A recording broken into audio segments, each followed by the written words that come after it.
నమో వెంకటేశాయ. కలియుగ దైవం ఆ వెంకన్న ఎంతో ప్రీతికరమైనటువంటి లడ్డు ప్రసాదంలో కల్తీ జరిగింది. ఇది వాస్తవం.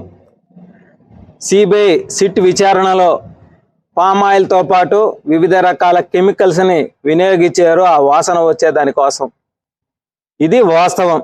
వైవి సుబ్బారెడ్డి కూడా చెప్పాడు వాస్తవం. అయితే వైసీపీ నాయకులు కలుగులోంచి బులుక్కమని బయటకు వచ్చి కల్తీ జరగలేదు అనేటువంటి మాటలను మీడియా ముందుకు వచ్చి చెప్పడం సిగ్గుతో కూడిన విషయం. అదేవిధంగా నిన్నటి రోజు కూడా కొంతమంది మాట్లాడుతూ ఉన్నారు, మీ ప్రభుత్వంలోనే కదా శాంపిల్స్ తీసిందని. నేను ఒకటే తెలియజేస్తా ఉన్నా, గత 5 సంవత్సరాలు జగన్ రెడ్డి పరిపాలనలో వైసీపీ నాయకులందరూ కూడా చూసారో లేదో మీడియా పూర్వకంగా పేపర్లలో హిందూ దేవాలయాలపైన దాడులు, రథాలు కాల్చివేయడం, వెండి విగ్రహాల దోపిడీ, ఇవన్నీ కూడా ఎప్పుడు జరిగాయ్యా? గత 5 ఏళ్లలో జరిగినట్టే కదా. అంటే హిందువుల మనోభావాలు దెబ్బతీసే విధంగా ఎంతో పవిత్రమైనటువంటి కలియుగ దయ్యం ఆ వెంకన్న ప్రీతికరమైన లడ్డు విషయంలో కల్తీ చేసి అక్కడ అప్రతిష్ఠ చేసే విధంగా చర్యలు చేపట్టారు. ఇది అంత తేలిగ్గా పోదు. ఆ స్వామి ఎవరిని కూడా వదిలిపెట్టడు. ఇందులో ఎవరెవరున్నారో వాళ్ళందరికీ కూడా శిక్ష పడలేదు, తప్పించుకుంటాం అనుకుంటున్నారేమో. భగవంతుడి దృష్టిలో మాత్రం మిమ్మల్ని ఎవరిని కూడా వదిలిపెట్టే ప్రసక్తే ఉండదు. అదేవిధంగా మీ అందరికీ కూడా నేను ఒకటే తెలియజేస్తా ఉన్నా, వైసీపీ నాయకులారా, హిందువుల పైన ఎందుకు ఈ కుట్ర జరుగుతుందో మీరు కూడా ఒకసారి ఆలోచించండి. మన మతాన్ని మనం కాపాడుకుంటే ఇతర మతాలను మనం గౌరవించవచ్చు.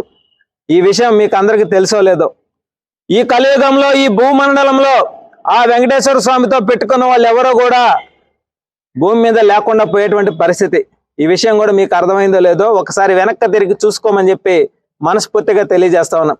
అదేవిధంగా ఏదైతే ఈ వెంకన్న ప్రసాదమైనటువంటి లడ్డు ప్రసాదంలో కల్తీ చేశారో, కల్తీకి పాల్పడ్డారో వాళ్ళందరి పైన కూడా కూటమి ప్రభుత్వం చర్యలు తీసుకునే విధంగా ప్రణాళిక జరగాలని చెప్పి మనస్ఫూర్తిగా కోరుతున్నాం.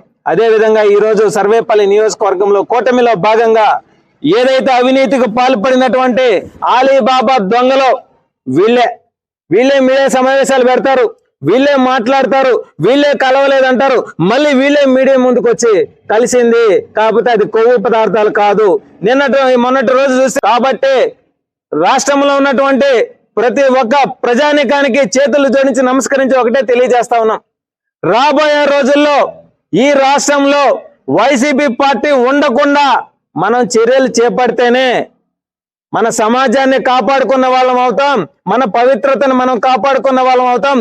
ఆ వెంకన్న స్వామి ప్రసాదాలు లాంటివి ఆ గుడిని, హిందూ ధర్మాన్ని మనం కాపాడుకున్న వాళ్ళం అవుతాం. కాబట్టి ఒక బాధ్యతగా ప్రజలందరూ కూడా గళం వినిపించి గొంతెత్తి మాట్లాడాల్సినటువంటి సమయం.